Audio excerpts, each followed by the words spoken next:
भारतीय एयरलाइंस कंपनियों ने रियाद के लिए अपनी उड़ान सेवाएं दोबारा शुरू कर दी हैं। असम के मुख्यमंत्री हिमंत बिस्वा शर्मा ने कहा कि उनके लिए पाकिस्तान जाना सबसे बड़ा गुनाह होगा।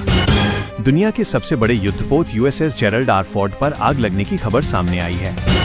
प्रधानमंत्री नरेंद्र मोदी कल से 2 दिन के असम दौरे पर रहेंगे और करीब 47,800 करोड़ रुपए की परियोजनाओं का उद्घाटन करेंगे।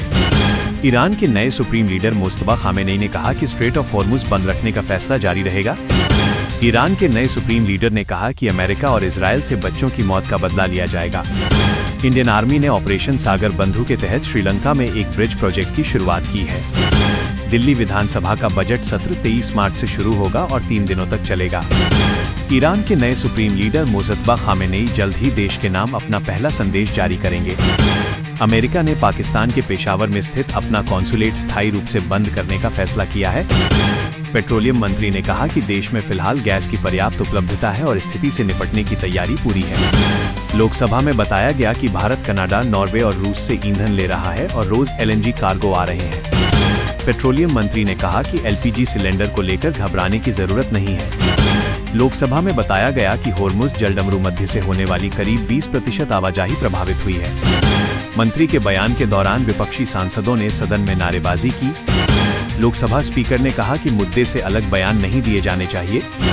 नेता विपक्ष राहुल गांधी ने लोकसभा में एप्स्टीन फाइल्स का मुद्दा उठाया, जिस पर सदन में हंगामा हुआ।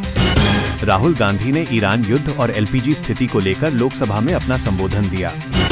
इजरायल ने ईरान की एक और न्यूक्लियर क्षमता विकसित करने वाली साइट पर हमला किया। कांग्रेस नेता पवन खेड़ा ने कहा कि असम की जनता उनके साथ है। इजरायली एयरफोर्स ने ईरान के कई स्थानों पर बड़े पैमाने पर हमले शुरू किए। विदेश मंत्रालय के अनुसार ईरान में करीब 9,000 भारतीय मौजूद हैं, जिनमें से कई लोग एडवाइजरी के बाद भारत लौट आए हैं। विदेश मंत्री एस जयशंकर ने ईरानी विदेश मंत्री से ऊर्जा सुरक्षा और शिपिंग मुद्दों पर कई बार बातचीत की। ईरानी रेवोल्यूशनरी गार्ड ने स्ट्रेट ऑफ हॉर्मुज में एक अमेरिकी टैंकर को निशाना बनाया। ईरान के विदेश मंत्रालय ने कहा कि उनकी सेना दुश्मनों को कड़ा जवाब देगी। एलपीजी मुद्दे को लेकर टीएमसी सांसदों ने लोकसभा में बर्तन बजाकर विरोध किया।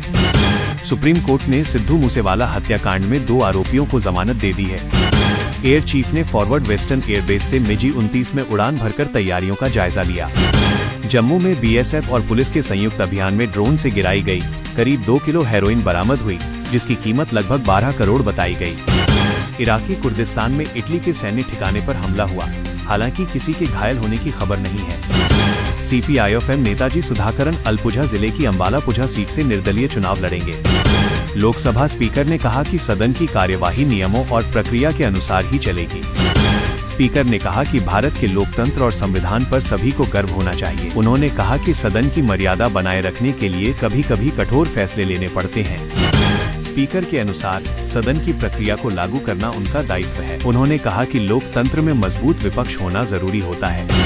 स्पीकर ने कहा कि नियमों से अलग किसी को बोलने की अनुमति नहीं दी जा सकती। स्पीकर ने कहा कि प्रधानमंत्री भी सदन में बोलने से पहले नोटिस देते हैं। लोकसभा में सभी सदस्यों के लिए नियम समान है। आप देख रहे हैं टॉप खबर, जो तेज खबरों के लिए जानी जाती है। देखते रहिए टॉप खबर।